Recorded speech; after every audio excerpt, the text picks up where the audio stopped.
Okay, so welcome to lecture 14, and lecture 14 will complete our discussion on interfacial energy. So,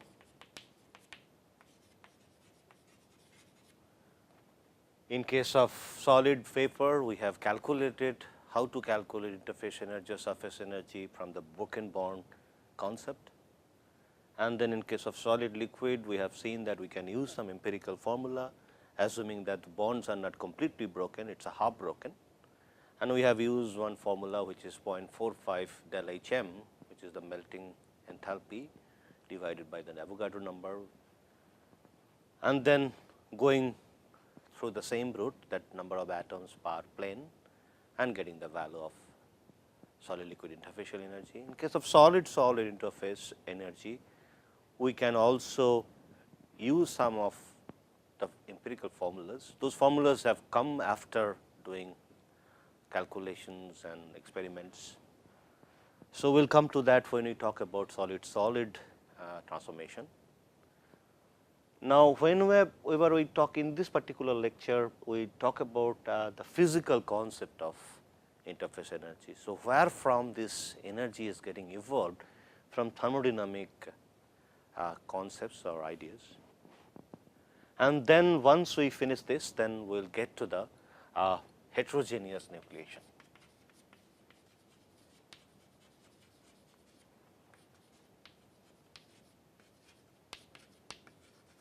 Heterogeneous nucleation. So, first let us get to the interfacial energy.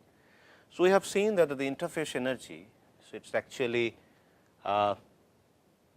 in case of solid vapor, so all the bonds are broken, but in case of solid vapor the bonds are broken. In case of solid liquid solid, half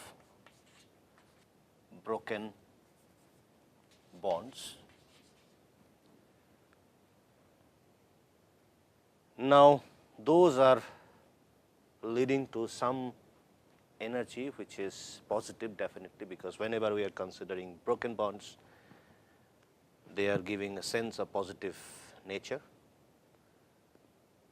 Now, if we come to say the solid liquid or this, in case of solid vapor, definitely it will be a kind of flat interface because all the bonds are broken. Now, in case of liquid solid, it may not be completely flat. There could be nature that solid to liquid transforms in a gradual fashion. So, the interface could be, instead of this flat, it could be like this.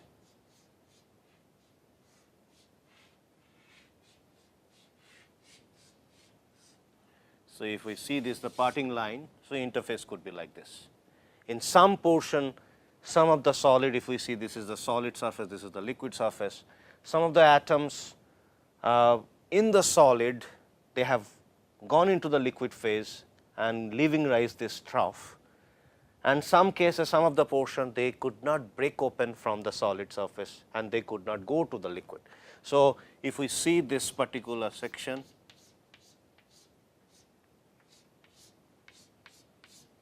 so these are the part of solid and interface is not flat, and that time we call this interface as diffuse.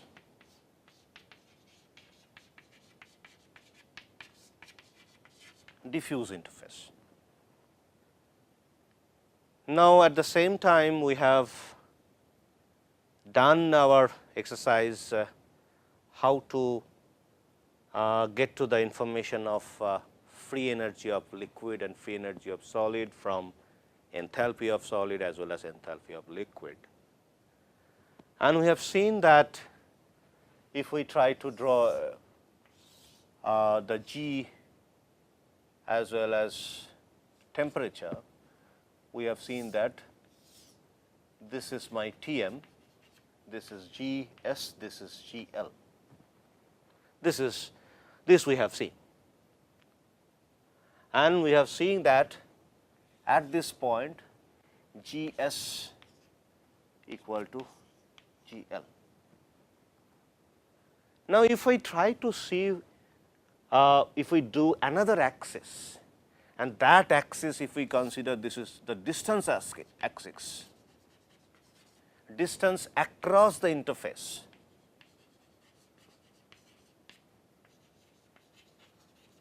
which is distance across the interface if we do another axis, and if we try to see what is the situation there at along that particular line if we fix the temperature.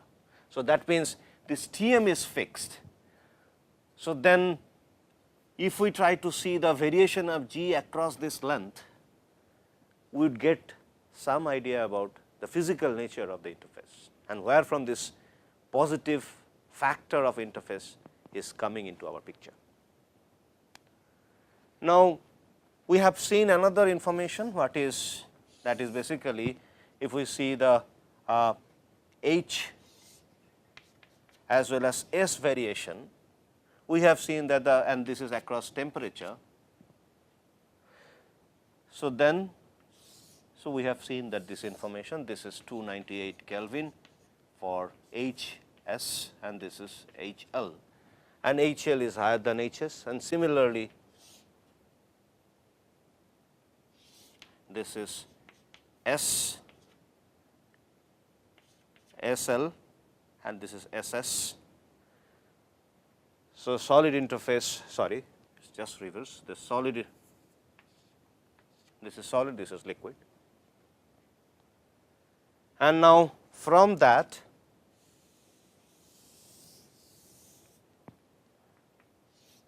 if we see the, this is basically my del H M, and this is G S, this is G L, and here we are getting this G S. For example, if we draw this G L with free energy of G L with yellow line, and these we are getting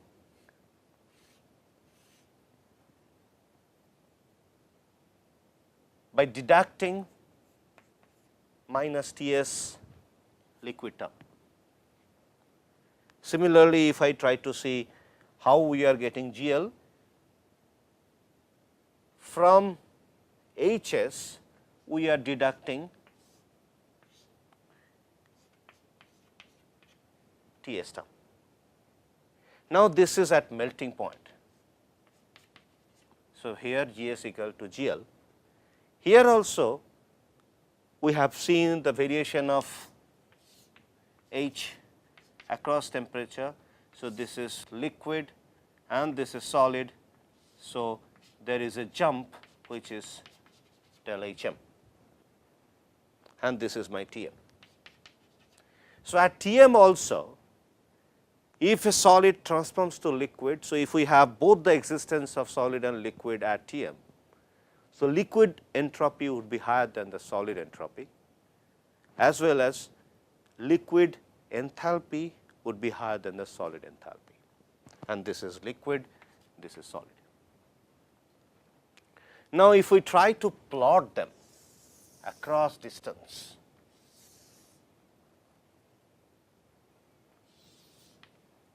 if I try to plot H as a function of distance across the interface, and if we consider that the interface is diffuse,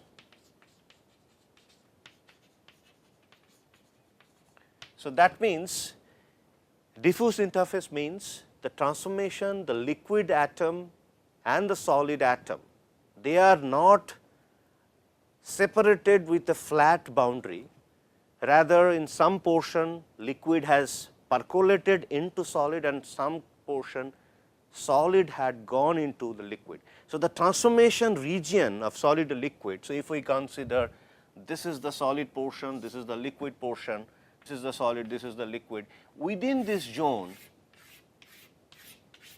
we have existence of both solid and liquid. So, this interface is having a particular a length.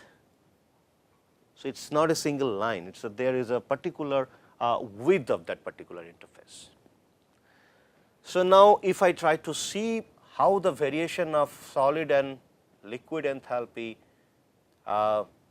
distributes in this across this distance at Tm, this is I am doing at Tm. So, that time we will see that if this is my solid part, let us do it here. If this is my solid part, this is H s, and the liquid part would be, this is liquid, this is completely liquid, this is completely solid, and this is the interface region which has a specific width. And if we try to see that the liquid enthalpy would be a little higher, but in between there is a gradual increase of solid enthalpy to liquid enthalpy. So, this is like this. Now, similarly, if we try to see what is the variation of S, or rather if I try to see what is the variation of minus T s. When I am talking about minus T s, this T is nothing but minus T m s, because we are considering that entire this distribution thing is happening at T m, and it is basically this point, but across this axis which is distance axis. Now, that time, since we know that the solid entropy is higher than the liquid, solid entropy is lower than the liquid entropy. So, if we multiply with T m, both the thing would increase of the order of T m. But if we put a minus sign, these T s term for solid would be more than the T s term of liquid, because we have considered a negative sign there. So, that time if this is my minus T s T m s s s term, so the T m S L term would be lower than this, and the variation would be gradual from T m S s to T m S l. So, the T L is higher than T s, and that is why minus T m S s would be higher than minus T m S l. Now, if we see the variation of G L across at this point, so they are same.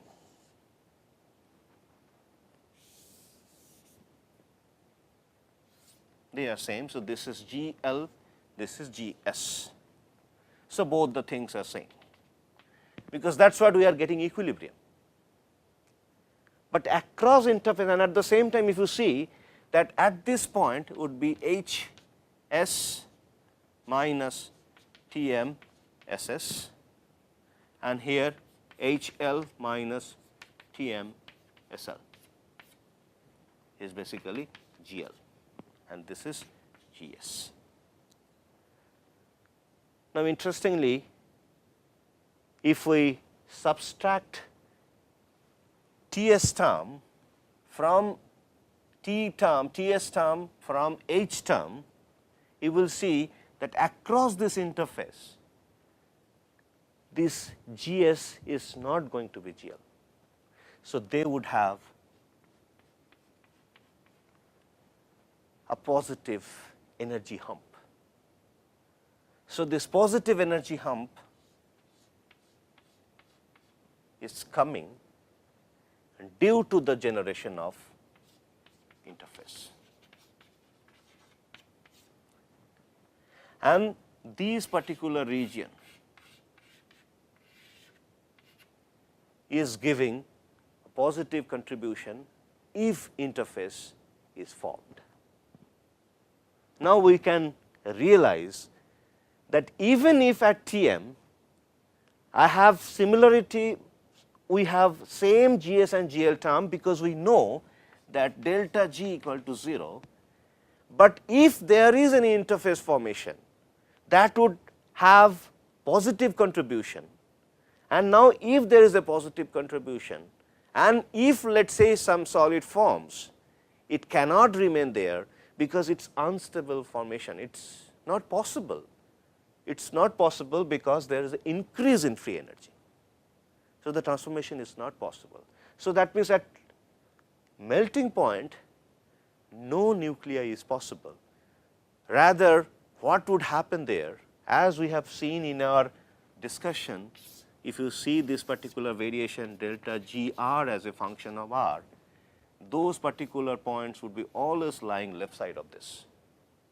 So, that means as a function of r, there could be a lot of solid like clusters, okay, but they cannot go beyond this, because all the cases I have positive contribution of interface, and this interface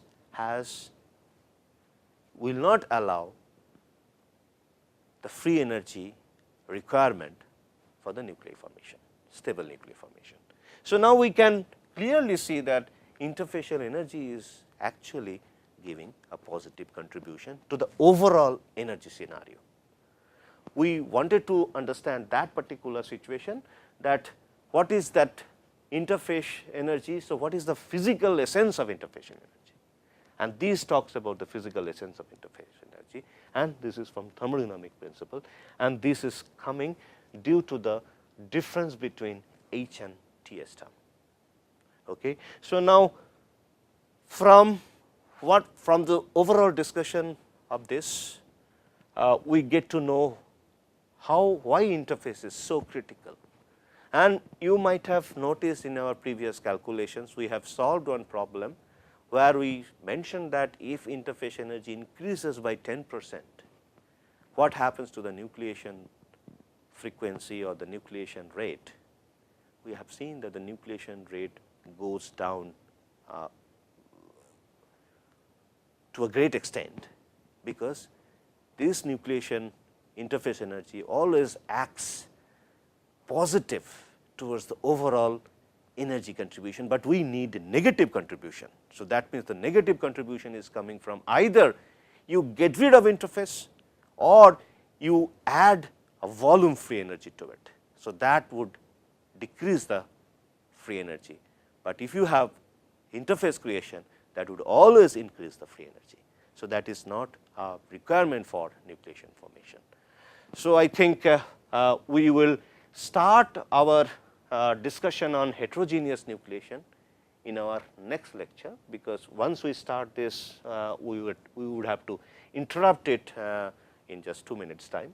So, let us stop our discussion on this, but I would request you to go through those diagrams, and I would also request you to plot yourself. So, if you do not plot yourself, so it will not be sufficient to understand the entire subject. So, when you solve, you will have lot of queries and get back with the queries. So, it will also give a lot of sense to float this for this course. At the same time, we will have lot of interactions too. Thank you very much. We will start our next lecture, and in the next lecture we will talk about heterogeneous nucleation. Thank you very much.